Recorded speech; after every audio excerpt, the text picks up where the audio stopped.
कोई 5,000 रुपये महीना कमाने के लिए पैदा होता है, कोई 50,000 रुपये महीना कमाने के लिए पैदा होता है, कोई 1.5 लाख रुपये महीना कमाने के लिए पैदा होता है, कोई 15 लाख रुपये महीना कमाने के लिए पैदा होता है, कोई 15 करोड़ रुपया महीना कमाने के लिए पैदा होता है, कोई 15 अरब रुपया, कोई 15,000 करोड़ कमाने के लिए पैदा होता है। इस चैनल के माध्यम से हम लोगों को जागरूक करेंगे और बताएंगे कि ज्योतिष जो है हमारे जीवन को कैसे चेंज कर सकती है। लेकिन कहीं दुर्भाग्य से आपका कार्य जो है अच्छे मुहूर्त में नहीं शुरू हुआ है तो ये कार्य कभी सफल नहीं होगा। ज्योतिष और धर्म का क्या संबंध? कहीं निशाने पे लग गया तो लग गया, नहीं तो पूरी जिंदगी निकल जाएगी। कभी कोई तीर निशाने पे नहीं जाएगा। मैं बहुत पैसा खर्चा करूंगा, डॉक्टर बना दूंगा, ये मिथ्या धारणा है। ऐसा व्यवहार में होता नहीं है। जागो, अपने जीवन को बर्बाद क्यों कर रहे हो? मेडिकल साइंस के हिसाब से जो है ये एक लाइलाज बीमारी है।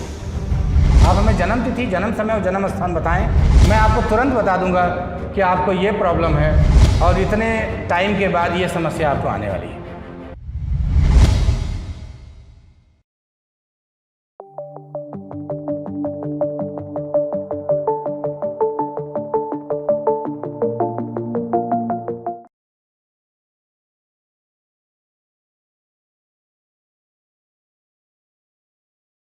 नमस्कार, मैं हूं दीपक श्रीवास्तव।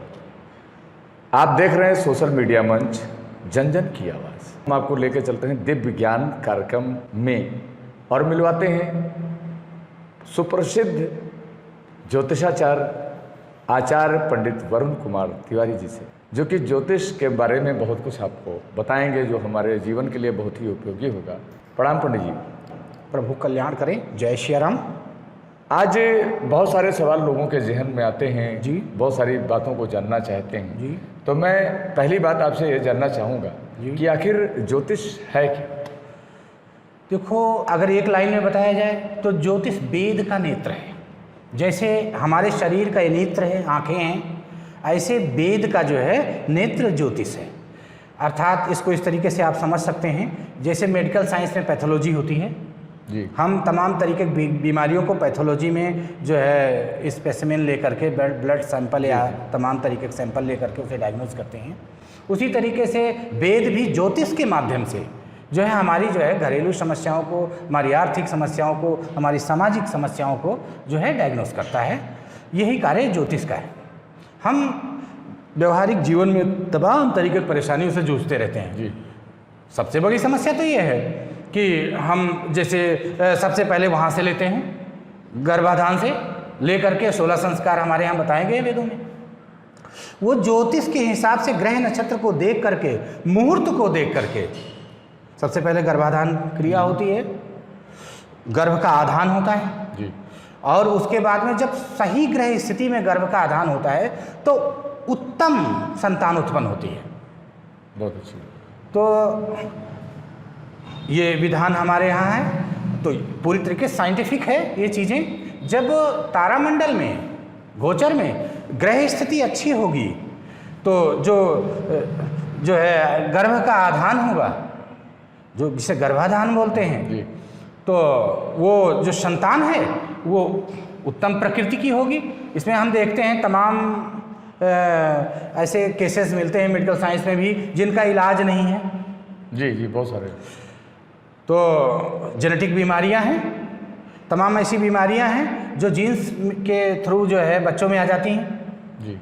तमाम ऐसी बीमारियां आ रही हैं। तमाम बीमारियां तो ऐसी हैं, अब आपको बता दें, बहुत माइनर बता दें, तमाम ऐसी चीज़ें हैं कि आप देखते हैं 4 बच्चे हैं, 4 में से एक का IQ लेवल कुछ है, दूसरे का IQ लेवल, ये सिंड्रोमिक है जी जी। एक लेवल होता है हम लोगों का कि ये इतने ही लेवल पे काम कर पाएंगे, इसके आगे लेवल पे काम नहीं कर पाएंगे।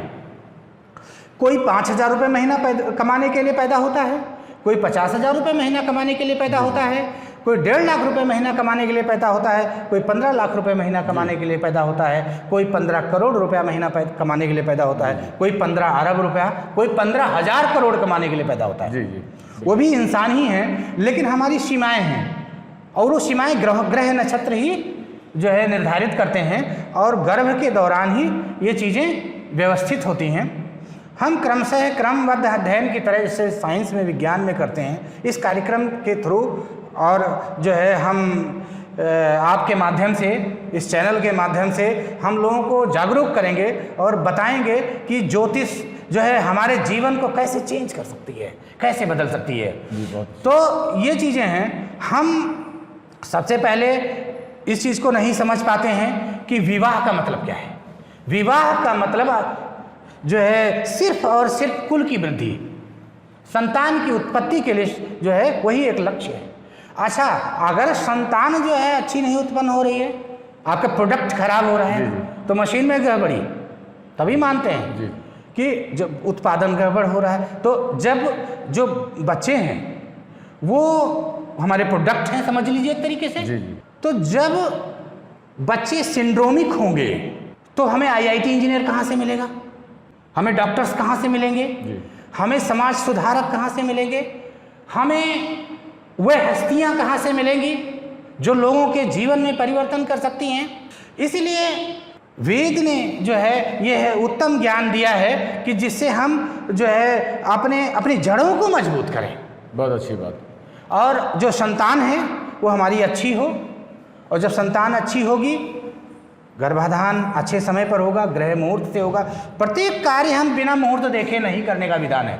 अगर आपने मुहूर्त नहीं देखा है तो अगर सौभाग्य से आपका कार्य मुहूर्त में शुरू हो गया है तब तो आप सफल हो जाएंगे, लेकिन कहीं दुर्भाग्य से आपका कार्य जो है अच्छे मुहूर्त में नहीं शुरू हुआ है तो ये कार्य कभी सफल नहीं होगा। जीवन के हर कार्य को शुभ मुहूर्त में ही करना चाहिए। जी जी, आपका जो कहने का मतलब ये है। जी जी। अब दूसरा सवाल मेरा ये है कि ज्योतिष और धर्म का क्या संबंध? जी, ज्योतिष और धर्म का बहुत बड़ा संबंध है।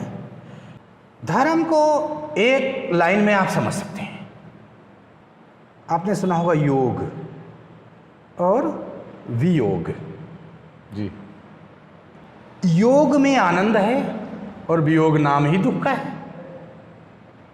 जब दो लोग मिलते हैं तो आनंद की उत्पत्ति होती है, निष्ठा और धर्म पूर्वक मिलते हैं तो आनंद की उत्पत्ति होती है। यही चीज अभी बता रहे थे कि जब दंपत्ति यानी पति पत्नी मिलते हैं, धर्म पूर्वक मिलेंगे, जिससे संस्कार गर्भाधान संस्कार पद्धति धर्म पूर्वक नियमों के माध्यम से मिलेंगे, मुहूर्त से मिलेंगे, तो आनंद रूपी संतान उत्पन्न होगी जो सुख देगी, आपको भी पूरे समाज को आलोकित करेगी और महकाएगी। और जब अधर्म पूर्वक मिलेंगे तो वियोग होगा, दुख उत्पन्न होगा, कष्ट उत्पन्न होगा, पीड़ा उत्पन्न होगी। तो धर्म का मतलब जो वेद हैं उनके 3 कांड हैं, समझ लीजिए इस चीज को। बहुत अच्छा प्रश्न आपने किया है, हम आपको बता देते हैं। ज्ञान कांड, सबसे पहले ज्ञान जरूरी है। आप अगर ज्ञान अर्जित नहीं करेंगे तो आप अंधेरे में हैं, आप कुछ नहीं जानते हैं, और जब आप कुछ नहीं जानते हैं तो आप अंधेरे में तीर चलाएंगे, कहीं निशाने पे लग गया तो लग गया, नहीं तो पूरी जिंदगी निकल जाएगी, कभी कोई तीर निशाने पे नहीं जाएगा। तो तीर आपका पहला तीर, जैसे श्री रामचंद्र जी ने कहा कि एक ही बाण से मैं वाली को मारूंगा, दूसरा कोई बाण नहीं चलाऊंगा जी। तो उनको कॉन्फिडेंट था कि मेरा तीर निशाने पे ही लगेगा। ज्ञान था उनके अंदर, उनके गुरु ने उनको ज्ञान दे रखा था। सबसे बड़ी भ्रांति तो मैं ये तोड़ना चाहता हूँ। सबसे बड़ी भ्रांति यह है कि माँ बाप कहते हैं मैं अपने बच्चे को पढ़ा लिखा के बना दूंगा, मैं बहुत पैसा खर्चा करूंगा, डॉक्टर बना दूंगा। ये मिथ्या धारणा है, ऐसा व्यवहार में होता नहीं है। अगर ऐसा होता तो बहुत सारे पैसे वाले लोग टैलेंट बना देते पैसे से। जी जी। लेकिन व्यवहार में आपने कभी सोचा ऐसा क्यों नहीं होता है? आपने जो बात कही है इस बात को मैं बहुत अच्छी तरह से समझ रहा हूँ, और शायद बहुत सारे लोग इस बात को समझ रहे होंगे कि पैसा बहुत है, फिर भी बच्चे मेहनत भी करते हैं, फिर भी उस लक्ष्य को प्राप्त नहीं कर पाते हैं। और मुझे लगता है कि शायद आप जो बात कर रहे हैं इसी दिशा में कर रहे हैं कि बहुत कुछ होते हुए भी बहुत सारे लोग उस चीज़ को अचीव नहीं कर पाते। जी। जो बनना चाहते हैं, कि हम डॉक्टर बनना चाहते हैं या हम इंजीनियर बनना चाहते हैं, बहुत सारे लोग उस जगह तक नहीं। अब आपका जो आपने प्रश्न किया था धर्म का संबंध, यहीं पे रुक जाइए। चीज़ें सिद्ध हो गई कि बच्चे सिंड्रोमिक हैं, अगर लक्ष्य प्राप्त नहीं कर पा रहे हैं तो उनकी क्षमताओं में कमी है जी। वो जो है ऐसी जीन्स लेकर के नहीं आए हैं जो हमारे तेज पेयर होते हैं, जो आप पढ़ते हैं RNA DNA जो जीवन का कारक है जी। तो उसमें किसी पेयर में गड़बड़ी है, तो भाई एक पेयर गड़बड़ हो गया तो 46 के बजाय 44 ही तो बचे। जी, फिर तो ये साइंस है, ये करोड़ों साल पहले वेद ने कह दिया है और इसका मैं प्रमाण अभी आज दूंगा आपको, आपने कभी नहीं सुना होगा पहले। ये 4 में 1 अच्छे के आने की प्रोबेबिलिटी होती है, क्योंकि ज़्यादातर लोगों के 9 घरों में मंगल खराब होता है। मंगल जीन्स का कारक है, जेनेटिक मटेरियल का कारक है जो माँ बाप से बच्चों में ट्रांसफर हो रहा है। हमारी बात समझिएगा इस चीज़ को। जी जी। 9 घरों में मंगल गड़बड़ हो गया, बाकी बचे 3 घर, और 3 घर में अगर वो शत्रुराशिस्थ हो गया या नीच का हो गया तो मंगल गया, नहीं जीन्स आपकी गड़बड़ हो गई। इसी को मंगल दोष बोलते हैं जी। अब जीन्स आपकी गड़बड़ हो गई तो जाहिर सी बात है कि अब बच्चे जो होंगे वो जरूर सिंड्रोमिक होंगे। मतलब ये नहीं है कि लूले लंगड़े हो जाए, हीमोफिलिक थैलेसीमिक हो जाए, ऐसी बात नहीं है। ऐसा हो भी सकते हैं, लेकिन माइनर हो सकता है कि बहुत थोड़ा सा समस्या हो, उनका EQ लेवल कम हो, जो चीज़ आप समझाना पढ़ाना चाह रहे हैं वहाँ तक पहुँच उनकी नहीं है। हाँ, उस तरह से है भाई, खा पी रहे हैं, चल रहे हैं, खेल रहे हैं, सारी कुछ आप जानते हो, बच्चा स्वस्थ है, कोई समस्या नहीं, शारीरिक प्रॉब्लम नहीं उसे कुछ भी, लेकिन दिमागी स्तर कम है ना, सिंड्रोमिक है बच्चा। इस चीज़ को आप अच्छी तरीके से समझ रहे हैं जी। यही समस्या है। 95% लोग सिंड्रोमिक हैं हमारे समाज में, 95% लोग सिंड्रोमिक हैं कहीं ना कहीं से। वो दिखते तो स्वस्थ हैं, काम भी करते हैं, लेकिन उसमें तमाम ऐसे लोग हैं जो बार बार असफल होते हैं, सफल नहीं हो पाते, क्षमता वो नहीं रहती, क्षमताएं नहीं हैं, एक सीमा पे जा करके वो रुक जाते हैं। तो और वो सोचते भी नहीं है कि ऐसा हो क्या हो रहा है हमारे लाइफ में। उनको जगाने का काम ज्योतिष करती है। जागो, अपने जीवन को बर्बाद क्यों कर रहे हो? उनका इलाज धर्म के माध्यम से वेद करता है। वेद एक अस्पताल है जी, जहां पे दवाइयां लिखी हुई हैं, और ज्योतिष एक पैथोलॉजी है जहां पे बीमारी को डायग्नोस किया जाता है। बहुत अच्छे ढंग से आप सारी बातों को समझा रहे हैं, बड़ा अच्छा लग रहा है। मानव जीवन में ज्योतिष की उपयोगिता कितनी है ये आपने बहुत अच्छे ढंग से बताया। फिर भी मैं एक बार फिर से आपसे चाहता हूँ कि मानव जीवन में ज्योतिष की उपयोगिता कितनी है? बहुत सही क्वेश्चन है आपका।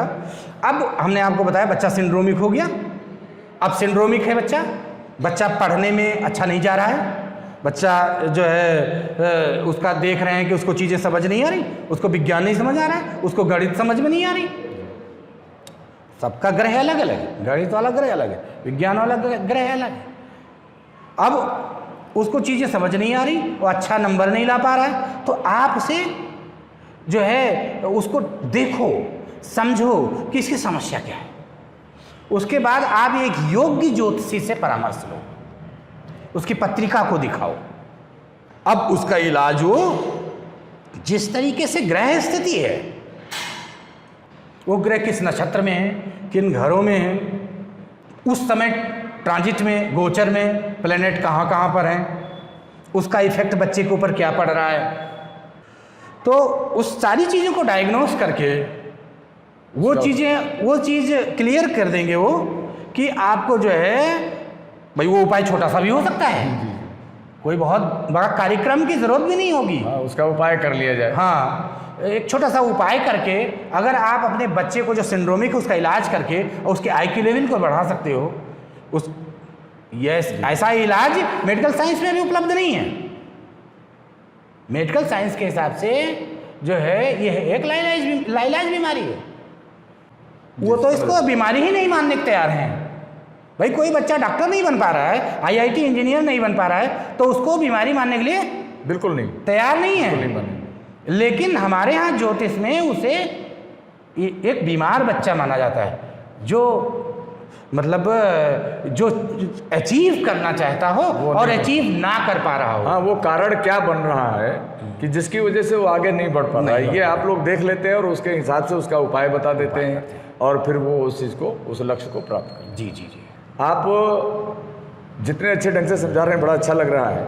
एक चीज़ आपसे ये जानना हम चाहेंगे, क्योंकि हमने बहुत सारे जगह पर ये देखा है, बहुत सुना है, शादी ब्याह में जब कुंडली मांगी जाती है लड़कियों की, लड़कों का जब मिलान किया जाता है तो बोला जाता है इसमें मंगल दोष है। जी जी। और मंगल दोष के कारण बहुत सारी शादियां नहीं हो पाती हैं। तो ये मंगल दोष आखिर है क्या, और दाम्पत्य जीवन में इसका क्या प्रभाव? जी जी जी, बहुत अच्छा क्वेश्चन है, सार्वभौमिक क्वेश्चन है। और शादी विवाह में मंगल दोष का विचार सार्वभौमिक है और लगभग सभी लोग इसके बारे में जानते भी हैं। तो अच्छा, ये ज़रूरी भी है क्योंकि मंगल प्रत्यक्ष ऊर्जा का कारक। मंगल है क्या, मैं आपको बता दूं। मंगल आपके शरीर की गर्मी है। सूर्य की जो है, सूर्य ग्रह जो है जी, उसकी गर्मी तो आप महसूस ही करते हैं प्रतिदिन। जी जी। उसके बाद जो दूसरी गर्मी का कारक ग्रह है, ऊर्जा का कारक ग्रह है और आग है, वो मंगल है जो हमारी बॉडी के अंदर है। जी। एक आग वो है सूर्य जो बाहर है, जो प्रत्यक्ष जीवन का कारक है और राजा है सभी ग्रहों का। तो मंगल आप इस तरीके से समझ सकते हैं। मंगल जो हमारे शरीर में माइटोकॉन्ड्रिया होता है, उसमें जो हम भोजन करते हैं तो ग्लूकोज के रूप में जो भोजन माइटोकॉन्ड्रिया में जाता है। और हमने आपको पहले बताया मंगल जीन्स का भी कारक है, जेनेटिक मटेरियल का, आरएनए डीएनए का कारक है। और जब माइटोकॉन्ड्रिया में जो है वो टूटता है, जो ग्लूकोज है ऊर्जा के रूप में स्प्लिट होता है, ब्लास्ट होता है। वहाँ पर करोड़ों कोशिकाएं हैं, सब में ब्लास्ट होता है। ऑक्सीजन जब पहुँचती है आरबीसी पे लद के, आरबीसी ट्रक है, और फेफड़े से रेस्पिरेटरी सिस्टम, जिसे मिथुन राशि बोलते हैं। हम आपको बता दें, बड़ा अच्छा क्वेश्चन है आपका। हमने ज्योतिष के माध्यम से बड़ी बड़ी बीमारियों को डायग्नोस किया है। आज भी हम यजमान से ये नहीं पूछते हैं कि आपके शरीर के किस भाग में दर्द हो रहा है, आप हमें जन्म तिथि, जन्म समय और जन्म स्थान बताएं, मैं आपको तुरंत बता दूंगा कि आपको ये प्रॉब्लम है और इतने टाइम के बाद ये समस्या आपको आने वाली है। तो ज्योतिष में कोई स्पेसिमेन या कोई सैंपल लेने की ज़रूरत नहीं होती। यजमान को वहाँ होने की भी ज़रूरत नहीं है। अच्छा, यजमान वहाँ हो या ना हो, उसकी केवल जानकारी हो, जन्म तिथि सही हो, टाइम हो सही, हाँ, डेट सही हो, जी प्लेस सही हो, जी जी, बस प्लेस सही हो, तो हम ये बता देंगे कि इसको ये समस्या आने वाली है। और ये समस्या का ये उपाय आप कर लें तो समस्या से बच सकते हैं। काफ़ी लोगों को एक्सीडेंट के बारे में अवेयर किया जाता है कि मंगल गड़बड़ हो गया, अष्टम का मंगल है आपका, मंगल की बात आप कर रहे हैं तो मंगल से रिलेटेड सारी चीज़ें बता दें आपको। ये चोट चपेट एक्सीडेंट का कारक है, तो मंगल अष्टम का है, बिगड़ा हुआ है। अब शनि हार्मोन है जी, शनि हार्मोन है। अब इसलिए दुख का कारक इसे बोलते हैं क्योंकि उसमें असंतुलन पैदा हो जाता है, ज़रूरत पे रिलीज ही नहीं होगा या ज़्यादा मात्रा में रिलीज हो जाएगा। तो अगर गड़बड़ हो गया तो इसलिए दुख का कारक बताया जाता है। तो ज़्यादा हो गया तब भी दुख देगा, कम हो गया तब भी दुख देगा। तो अगर बिगड़ा शनि तो दुख देगा, चाहे ज़्यादा कर देगा तब भी, कम कर देगा तब भी। तो जो शनि ये हार्मोन का कारक है। तो आपने पढ़ा होगा बायोलॉजी में कि तंत्रिकाएं जो होती हैं, जो संदेश वाहक का काम करती हैं, दिमाग को ले जाती हैं संदेश। आप आँख की तरफ उंगली करते हो तो यहाँ से एक मैसेज जाता है, जो नर्व होती हैं, नर्वस सिस्टम, नर्व होती है, मोटर नर्व इसे बोलते हैं उसे। तो यहाँ से माइंड को संदेश जाता है कि इधर गर्म लग रहा है तो शायद आग हो सकती है, और माइंड से तुरंत वहाँ से आदेश आ जाता है कि उंगली को बैक कर लिया जाए, पीछे कर लिया जाए। तो ये क्रिया, जो दोनों क्रियाएं हैं, ये शनि कंट्रोल करते हैं। तो अब शनि सुस्त हो गए और मंगल बिगड़ा का मतलब ये होता है कि आदमी दिमाग से ज़्यादा हाथ पैर चलाएगा, दिमाग सुस्त चलेगा जी जी, और हाथ पैर ज़्यादा चलेगा। मतलब मोटरसाइकिल की ऐसे एक्सीलेटर खींच दिया, अब दिमाग नहीं चल रहा है कि आगे ट्रक है कि टैक्सी है कि टेम्पू है। दिमाग बाद में बता रहा है कि यहाँ ट्रक है, तब तक नीचे चले गए। दिमाग बाद में संदेश दिया दिमाग ने कि हैंडल घुमा लेनी चाहिए, स्टीयरिंग घुमा लेनी चाहिए। ये संदेश वहाँ से जो आने में थोड़ा टाइम लग गया, स्लो चला जी। और माइंड, वो शरीर को भी स्लो चलना चाहिए था अगर माइंड स्लो चल रहा था तो, लेकिन शरीर तेज चल गया क्योंकि मंगल गड़बड़ था, ऊर्जा बिगड़ी हुई थी। तो ऊर्जा का है ये, जो ऊर्जा है आपकी, अब ऊर्जा कहाँ बनी आपको बता दिया, माइटोकॉन्ड्रिया में ऊर्जा बनी, जो स्प्लिटिंग हुई वही काम मंगल का है। अब एनर्जी बिगड़ गई, एनर्जी जहाँ बनेगी वहीं से तो बिगड़ सकती है भाई, जो स्टोरेज की है, जैसे आपकी एनर्जी आई, बैटरी ने स्टोर कर लिया, ठीक, अब जो स्टोरेज की मशीन है वो गड़बड़ हो जाए तो बैटरी चार्ज होगी क्या, है ना। ये जो भी आपने तो कहा है करंट फैल जाएगा। जो भी आपने कहा है इसको हमने बहुत बार सुना भी है, देखा भी है जी, जी। कि आदमी समझ नहीं पाता है कि अचानक से ये क्या हो गया, कैसे हो गया। घटनाएं घट जाती हैं, घटनाएं जो घट जाती हैं, जो भी आपने कहा कि हाथ है बहुत तेजी से चल गया और स्टीयरिंग आपने एक्सीलेटर बढ़ा दिया, और जबकि आपका दिमाग स्लो चल रहा। जी जी जी जी। तो ये आपने बहुत अच्छे ढंग से इन चीज़ों को बताया है। मैं और आपको मंगल दोष के बारे में बता देता हूँ। 12वें घर में मंगल 20% गड़बड़ होता है। अब मैं आपको मैथमेटिकली बता रहा हूँ, जी जी समझ जाइए इस चीज़ को। जी जी 12वें घर में 20% गड़बड़ होता है, लग्न में 40% गड़बड़ होता है, चतुर्थ भाव में 60% गड़बड़ होता है, और सप्तम में 80% गड़बड़ होता है, और अष्टम में जाकर के मंगल 100% खराब हो जाता है। खराब हो जाता है अष्टम में। हाँ, मंगल दोष तो मंगल दोष ही है। जब हम इस पे शोध करते हैं तो सूर्य भी 12% से लेकर के 12% बढ़ करके इन ग्रहों में मंगल की तरह ही प्रभाव देता है। केतु भी इन ग्रहों में मंगल की तरह ही प्रभाव देता है। राहु भी इन ग्रहों में मंगल की तरह ही प्रभाव देता है। मतलब ये सब ग्रह और भी उसमें जुड़ करके प्रभावित करते हैं उनको। अगर ये इन घरों में हैं तो ये दाम्पत्य जीवन को जो है अच्छे से चलने नहीं देंगे। ये जो है खटर पटर लगा रहेगा, और जब दाम्पत्य जीवन गड़बड़ रहेगा तो आपकी जो मानसिक ऊर्जा है वो आपकी डिस्टर्ब होगी, और आप अपने लक्ष्य पर केंद्रित नहीं हो पाएंगे। और जब आप लक्ष्य पे केंद्रित नहीं हो पाएंगे तो आपकी ऊर्जा 1000 जगह डाइवर्ट हो जाएगी, और जब आपकी ऊर्जा 1000 जगह डाइवर्ट हो जाएगी तो जैसे जो है 1 किलो ऊर्जा है और उसको आप एक बिंदु पर, या थोड़ी सी आग है, उस आग को आप एक जगह पे रखोगे तो वहाँ पे ताप ज़्यादा होगा, और जब उसी आग को 1000 जगह टुकड़ों में कट करके बांट देंगे तो वो निष्क्रिय हो जाएगी, बेकार हो जाएगी, कोई कार्य नहीं होगा उससे। इसी तरीके से मन आपकी ऊर्जा को खर्च करता है, और जब आप मन को 1000 जगह डिवाइड कर देते हैं तो कोई काम नहीं बनता। शायद यही कारण होगा कि शादी ब्याह के मौके पर लोग कुंडलियों का मिलान करते हैं और मंगल को खास तौर से बड़ा ध्यान देते हैं कि मंगली तो नहीं है, लड़का या लड़की कोई भी अगर मंगली ये है कि ऊर्जा अगर बिगड़ी हुई है, आपने याद दिला दिया, मैं आपको बता दूं, ऊर्जा बिगड़ी हुई है तो व्यक्ति मारपीट भी करेगा, क्योंकि बुद्धि बाद में लगाएगा, हाथ पैर पहले चलाएगा। तो धर्म पत्नी के साथ मारपीट होगी, तुरंत हाथ चला देगा वो। अब कहते हैं दोनों मांगलिक हों, तो इसलिए दोनों कहते हैं कि ये जोर से बोलेगा तो वो भी जोर से बोलेगी, तो ऊर्जा बराबर हो जाएगी। बराबर हो जाएगी, हाँ, तो ऊर्जा जब बराबर हो जाएगी तो वहाँ झगड़े खत्म हो जाएंगे, लेवल मेंटेन रहेगा। इसीलिए शायद मंगली अगर लड़की है तो लड़का भी मंगली, सामने वाला मंगल उसका डाउन हो जाएगा, तुरंत डाउन हो जाएगा, जैसे तेजी से आवाज आएगी लेवल में हो जाएगा, लेवल में हो जाएगा, तो हमेशा लेवल मेंटेन रहेगा। आचार्य जी, ज्योतिष का ग्रह क्लेश के से क्या संबंध है? हाँ, सही क्वेश्चन किया आपने। ज्योतिष में जो दूसरा घर है वो परिवार का है, और चतुर्थ घर जो है शांति का है। अब ग्रह शांति की बात आप करें तो द्वितीय घर और चतुर्थ घर की बात ना हो तो बात ही बेकार है। तो अब जो द्वितीय घर है वो धन का भी है, ज्वेलरी का है, वो प्राथमिक शिक्षा का है, बैंक है आपका वो। अब घर में क्लेश शुरू हुआ तो बैंक की तिजोरी खुल गई, छेद हो गया उसमें। अब लक्ष्मी तो नहीं रहेगी वहाँ पर, वो उसी तिजोरी से चली जाएगी, तिजोरी खाली रहे। आप रखोगे, पेंदी है ही नहीं तिजोरी में, नीचे गिरता चला जाएगा, कुछ नहीं रहेगा उसमें। तो वहाँ पे जब मेलेफिक प्लेनेट, पापी ग्रह, जैसे सूर्य बैठ गया, राहु बैठ गया द्वितीय घर में, शनि बैठ गया, मंगल बैठ गया, क्रूर प्लेनेट है, तो ये वहाँ पर जो है किसी को ठीक से रहने नहीं देते।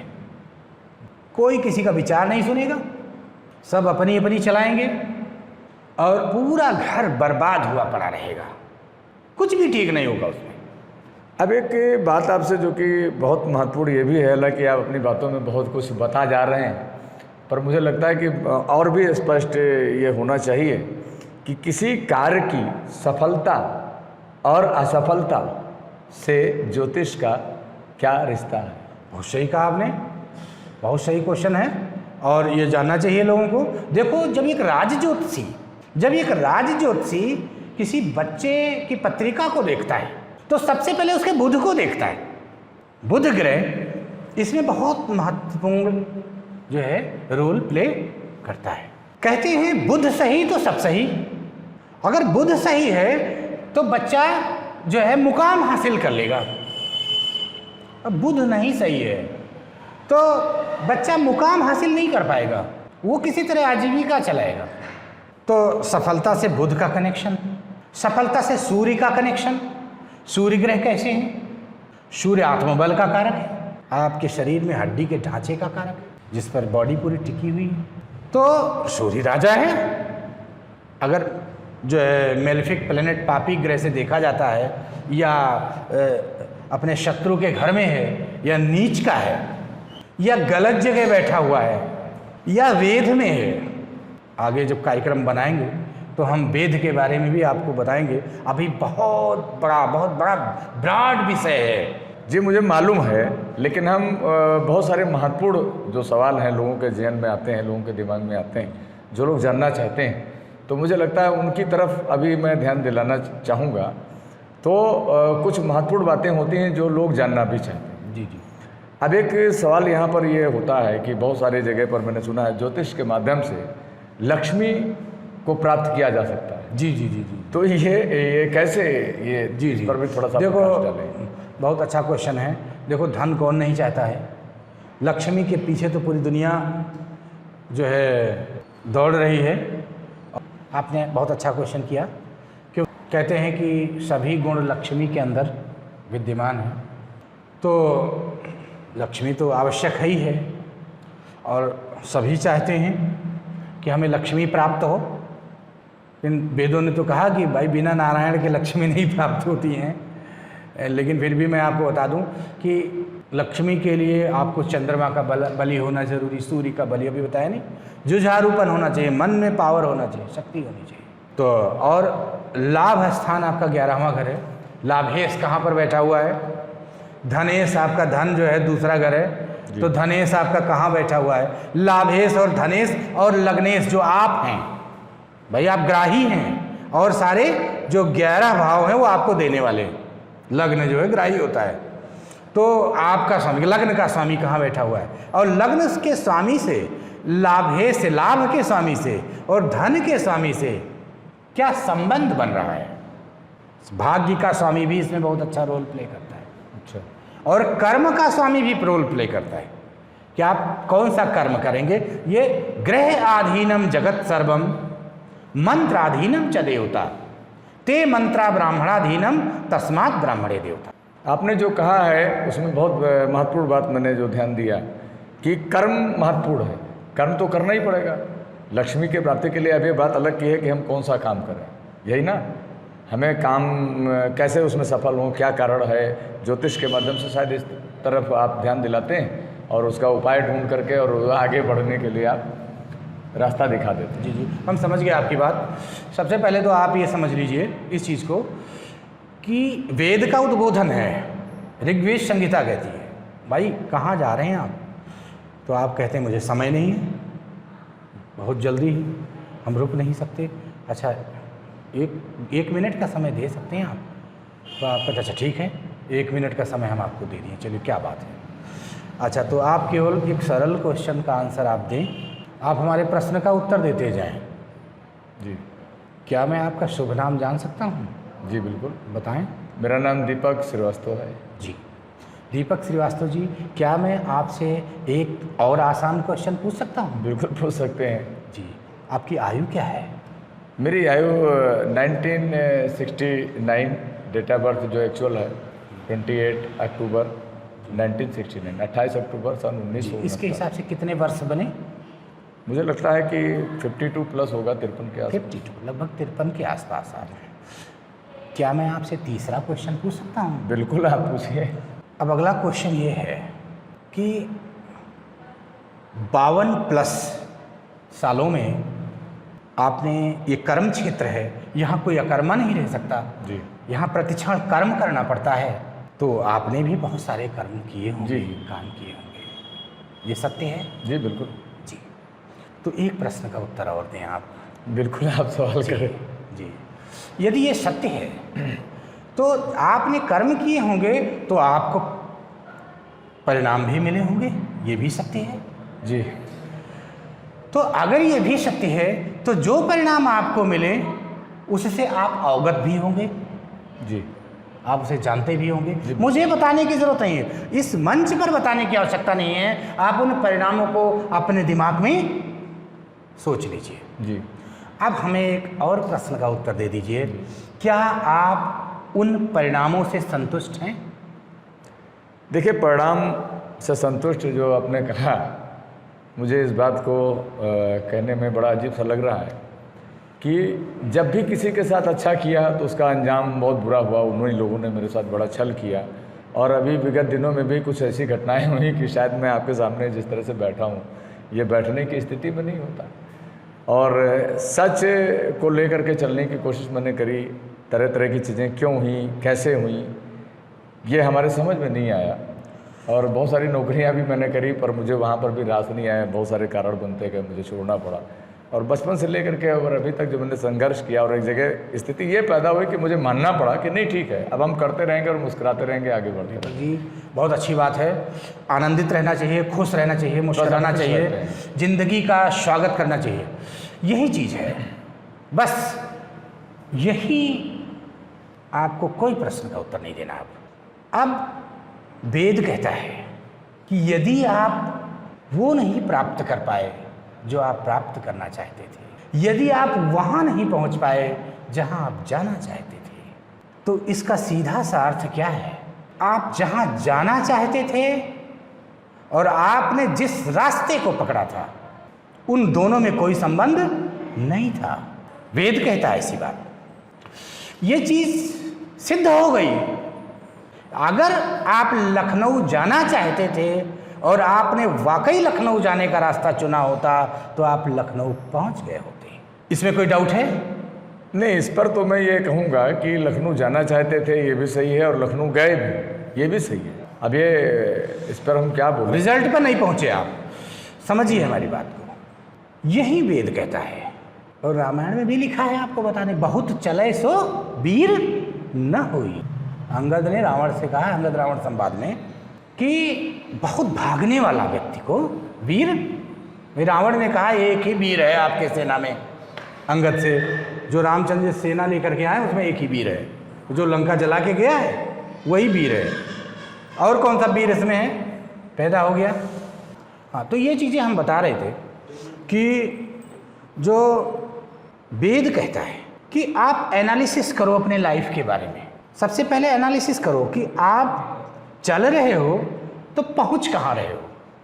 आचार्य जी, आपने दिव्य ज्ञान कार्यक्रम में बहुत अच्छी अच्छी बातें बताई, बड़ी बारीकी से अपने सारी चीज़ों को रखा है, और मुझे लगता है कि सारे लोग, जो लोग भी सुन रहे हैं, सभी लोगों तक ये बात बहुत अच्छे ढंग से पहुंच जाएगी। जी। और लोगों की जो समस्या है वो अगर आपसे संपर्क करेंगे तो उसका समाधान भी आपसे मिलेगा। और कुंडली को लेकर के जन्म तिथि, समय और ये जहाँ जन्म हुआ, ये अगर सही मिल जाए आपको तो आप उसके जीवन को संवार सकते हैं, एक सही दिशा दे सकते हैं। हाँ, प्रभु की कृपा प्राप्त होगी, अवश्य प्राप्त। तो मैं इतना ही कहूँगा सभी लोगों से कि सोशल मीडिया मंच जन जन की आवाज़ आप सभी लोग देखते रहें, इसको सब्सक्राइब जरूर करिए, लोगों तक पहुँचाइए, शेयर करिए, अपने कमेंट भी आप ज़रूर डालें, क्योंकि आपके कमेंट से हमें बल मिलेगा, बहुत अच्छी अच्छी बातें लोगों तक पहुँचेंगी, और आचार्य जी से आप बहुत कुछ जान सकते हैं। और मैं आचार्य जी से चाहूँगा कि दो शब्द आप लोगों देखो, आप लोगों ने वीडियो को बड़े धैर्य के साथ देखा, जानकारी प्राप्त की, इसके लिए आप सभी लोगों का बहुत बहुत धन्यवाद और साधुवाद। आपसे आशा है कि यह जानकारी अधिक से अधिक लोगों तक पहुँचे, इसमें आप हमारा सहयोग करें, वीडियो को शेयर करें। जितनी ज़्यादा मात्रा में आप वीडियो को शेयर करेंगे, हम आपका भी सहयोग करेंगे। आप कमेंट में अपनी जन्म तिथि, डेट ऑफ बर्थ, जन्म समय, जन्म स्थान, ये दें, अपनी समस्याएं हमें प्रेषित करें लिख करके। और जो है वीडियो में हमारा नंबर भी मिलेगा, उस पर आप कॉल भी कर सकते हैं और व्हाट्सएप भी कर सकते हैं। तो आप हमें भेजें और हम निःशुल्क जो हमारे वीडियो को ज़्यादा शेयर करेंगे, सब्सक्राइब करेंगे, हम जो है उनकी पत्रिका को निःशुल्क देखेंगे, उनका उपाय भी हम बताएंगे और उनको उनके जीवन में सकारात्मक परिवर्तन करने के लिए हम जो है प्रयास करेंगे। जो हमारा सहयोग करेगा हम उसे उसका सहयोग करेंगे, ऐसी भावना है। तो आप हमारा सहयोग करें और हम आपके सहयोग के लिए ही इस मंच पर आए हैं। इन्हीं शब्दों के साथ हम अपनी वाणी को विराम देते हैं। अगले कार्यक्रम में हम आपसे फिर मुलाकात करेंगे, बहुत सारी ढेरों जानकारियाँ हम आपको देंगे। प्रत्येक रविवार को ये वीडियो आपको मिलेगा और आप इसे जरूर देखिएगा और धैर्य से पूरा वीडियो देखिएगा। जय श्री राम। नमस्कार।